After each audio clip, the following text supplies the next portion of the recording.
Teman-teman, ini beneran terjadi. Ada sebuah negara yang namanya Nauru.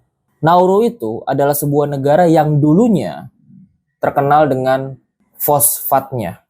Jadi karena dia adalah sebuah negara yang cukup kecil ya, dan berbentuk kepulauan, dan juga wilayahnya itu tidak terlalu dingin lah untuk ditinggali burung-burung. Jadi banyak burung yang mengeluarkan kotoran di situ. Tapi karena diberakin nama burung-burung, fosfat itu bisa terbentuk. Nah, singkat cerita, Nauru itu mulai yang namanya menggali secara berlebihan SDA-nya, khususnya fosfat. Dan apa yang terjadi?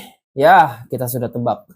Nauru kembali menjadi negara miskin karena dia terlalu bergantung dengan sumber daya alamnya. Dan ketika negaranya sedang kaya-kayanya, itu dia terlambat untuk menyadari bahwa SDA itu akan habis.